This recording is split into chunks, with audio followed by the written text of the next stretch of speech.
그럼 이런 규제로 인해서 최근에 달아오르기 시작한 이제 부동산 시장이 다시 하락으로 전환될 것인가에 대한 부분입니다. 사실 저는 안녕하세요, 세비티입니다. 오늘 갑자기 이렇게 영상을 찍게 된 이유는요, 오늘 25년 6월 27일에 가계대출 규제에 대한 내용이 새로 나왔거든요. 그래서 혹시 저희 소중한 친구분들 중에도 그 내용 보시고 이제 앞으로 부동산 시장이 어떻게 될까 궁금해 하시는 분들이 있을 것 같아서 영상을 갑자기 찍게 됐습니다. 일단 그 구체적인 내용들은 다른 곳에서도 알려주시니까 참고하셔도 되고, 제가 간단하게 이제 그 요약한 내용들은 제 상세 설명란에 좀 남겨두도록 하겠습니다. 중요한 건 뭐냐면 이제 이 대출 규제로 인해서 앞으로 우리가 어떻게 전략을 가져가면 좋을지에 대한 부분입니다. 우선 첫 번째는 그 내용 중에서 주택담보대출을 받을 경우에는 6억으로 제한한다는 얘기거든요. 그래서 우리가 보통은 이제 주택담보대출을 60% 정도 받는다 했을 때, 뭐 무주택자분들은 70%까지 되지만 보통 1주택자분이라 했을 때는 60%까지 가능합니다. 그러면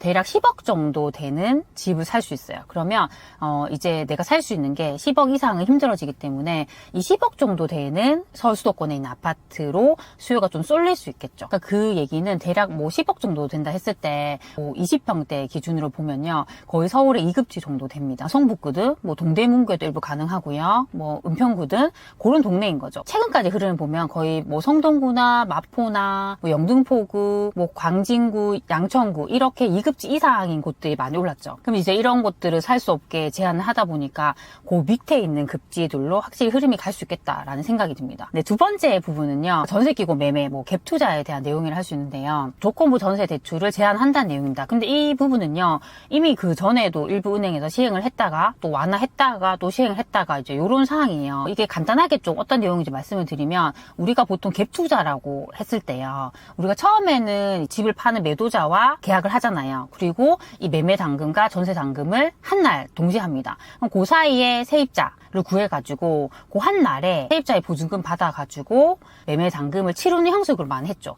한 날에 소유자가 바뀌면서 전세 계약을 하는 케이스인 경우에 그 세입자의 전세자금 대출을 해주지 않겠다라는 내용입니다. 이렇게 돼버리면 이제 기존 방식으로 우리가 전세 끼고 매매를 하기 힘들어지겠죠. 그쵸? 이제 여기에 대해서도 뭐 여러 가지 또 다른 방법을 생각하는 분도 있을 수 있습니다. 예를 든다면 이제 확실하게 매수자 입장에서는 잔금을 치르고 추후에 세입자를 맞추는 방법으로 해야겠죠. 그래서 기존에 하는 방식으로는 이제 갭 투자가 좀 힘들 수 있다라는 내용입니다. 그러면 조건부 전세 대출로 인해서 갭 투자가 어려워지면 1주택자인 분들 입장에서는 어떤 선택이 좋을까요? 저는 만약에 내가 서수도권에 살고 있다라고 했을 때 상급지 갈아타기로 접근하시는 게 훨씬 안전하긴 합니다. 그렇죠? 근데 또 여러 가지 사정상 내가 갈아타기가 어렵다라고 했을 때는요, 세입자 전세자금 대출 제한이 있기 때문에 그런 부분을 잘 체크를 하셔야 돼요. 대출을 내가 일으켜서 먼저 소유권 이전 등기를 한 후에 전세를 맞춘다던가, 아니면 전세자금 대출을 받지 않아도 되는 세입자를 구해야 한다던가 다른 방법들을 좀 찾아야겠죠.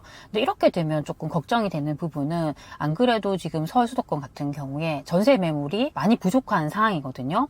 그렇게 되면 대출 규제로 인해서 전세 매물이 더 줄어들 수 있겠죠. 세입자 입장에서도 매물이 줄기 때문에 들어갈 수 있는 집이 많이 없잖아요. 그러면 월세로 가야 한다거나 힘든 상황이 있을 수 있겠죠. 또 그렇게 되면 오히려 어떻게든 내 집을 마련하려고 하는 분들도 있겠다라는 또 생각이 듭니다. 그쵸? 세 번째로 드리고 싶은 얘기는, 지금 이제 이 규제가 지금 서울과 수도권에 규제를 하고 있고요, 지방은 상관이 없습니다. 그 얘기는 최근에 거의 서울 위주로 계속 올랐고 일부 수도권이 올랐잖아요. 그 수요가 그쪽으로 지금 쏠리고 있어요. 근데 지방은 아니거든요. 지방은 너무 힘들어요. 최근에 이제 DSR 3단계 같은 경우에도 지방은 올해까지 2단계 수준으로 금리를 유지하겠다라고 했거든요. 여러 가지 부분에서 지방을 좀 완화를 해준다는 거죠. 그러면 지금은 지방에 관심이 없죠. 당연히 서울 수도권이 오르는 거 봤으니까 그쪽으로 가려고 하겠죠. 근데 일부 이런 수요가 지방으로 충분히 갈 수 있다고 생각합니다. 지방 같은 경우에도 공급이 확실히 부족한 곳들은 지금 오르고 있거든요. 예를 든다면 울산 같은 곳들이 그렇고요. 추후에 이제 대구나 부산 같은 곳들도 향후에 공급이 많이 부족해지거든요. 세종시도 그렇고요. 그러면 우리가 당연히 뭐 서울 수도권은 좋겠지만 이런 것들을 제한한다면 이제 그런 지방 광역시 쪽으로도 충분히 수요가 갈 수 있다고 생각합니다. 이제 특히 지방 광역시 같은 경우는요, 예전의 고점보다 수요가 1급지인데도 2, 3억씩 빠져있는 곳들이 많아요. 우리가 그냥 보수적으로 생각해도 내가 지방광역시 집을 샀는데 여기가 예전 고점만큼만 회복해줘도 2, 3억은 충분히 상승하는 거잖아요. 그쵸? 그래서 그렇게 생각한다면 충분히 할 수 있는 거죠. 그쵸? 그래서 조금 그런 부분에서 지방으로 갈 수 있는 수요도 여건들이 괜찮아지기 때문에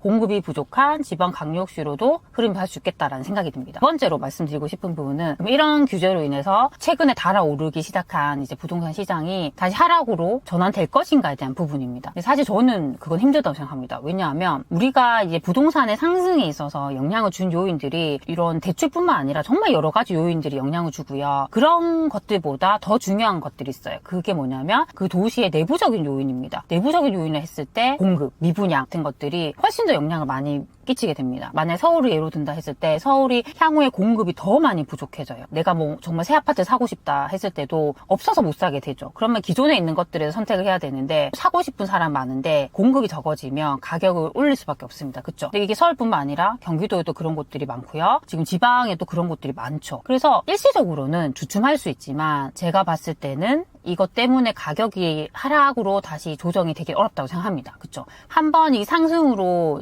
전환이 된 시장을요, 방향성을 다시 바꾸기는 저는 정말 어렵다고 생각합니다. 예전에도 보면 똑같은 케이스가 있었어요.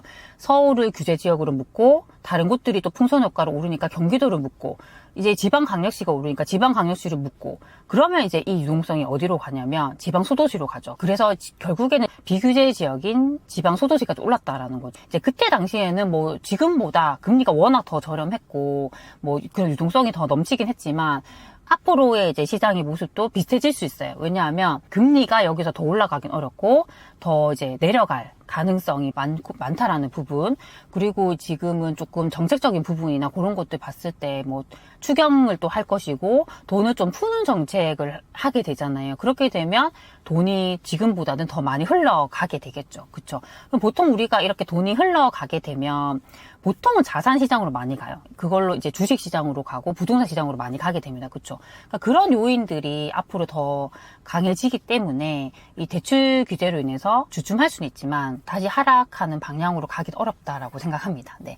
그래서 지금은 또 계속적으로 나오는 얘기가 이제 최근에 서울이 너무 과열되고 급등을 하다 보니까 추가적으로 뭐 규제 지역을 묶겠다라는 얘기도 나오거든요. 그 대표적으로 거론이 되는 지역들이 뭐 성동구나 마포, 양천, 광진구, 영등포 같은 곳들이죠. 최근에 좀 급등을 한 곳들입니다. 그렇죠. 그러면 이게 규제 지역을 묶일 수도 있습니다. 근데 묶인다 하더라도 그 수요가, 매수 심리가 꺾이긴 어려워요. 그러면 사람들은 그 밑에 있는 지역들을 보겠죠. 그렇게 계속 내려가게 돼 있거든요. 왜냐하면 그 위에 있는 급지가 오르는 걸 봤기 때문에 쉽사리 멈추긴 어렵습니다. 그렇죠. 특히나 우리가 보면 이런 대출에 대한 규제를 했을 때 가장 큰 영향을 받는 분들은요, 대출을 받아서 집을 사야 되는 분들입니다. 그런 분들은 대체적으로 한 중산층 정도라 할 수 있죠. 근데 그 위에 있는 사람들, 내가 굳이 대출을 받지 않아도 내가 현금으로 집을 살 수 있는 사람들은 영향을 안 받는다는 거죠. 그렇게 봤을 때는 아무리 이렇게 대출 규제를 한다 하더라도 정말 강남의 똘똘한 한 채, 그런 것들은 지금 현금 부자들이 많이 사고 있거든요. 그런 것들은 영향받지 않고 계속 갈 가능성이 많다라는 거죠. 그러면 그런 더 좋은 것들이 계속 천장을 뚫어주면 그 밑에 급지들이 따라갈 가능성이 많아요. 왜냐하면 예전에 가격을 알잖아요. 예전에 이 아파트가 이 정도였는데 지금 이만큼 올랐다고? 아, 그러면 지금 여기 있는 곳들이 너무 저렴한 거 아니야? 라는 판단을 하게 되는 거죠. 그쵸? 그렇게 움직일 가능성이 많기 때문에 제가 봤을 때는 대출 규제로 일시적으로 조금 주춤할 수는 있지만 매수 심리가 꺾이긴 어렵다라고 생각합니다. 네. 오늘 또 갑자기 이렇게 발표가 된 가계 대출 규제에 대해서 제가 좀 말씀을 드렸고요. 앞으로 조금 더 추이를 보면서 알게 되는 사항들이 있으면 또 빠르게 전달해 드리도록 하겠습니다. 네. 오늘도 제 영상을 봐주셔서 너무 감사드립니다. 그럼 우리 다음 시간에 만나요. 안녕.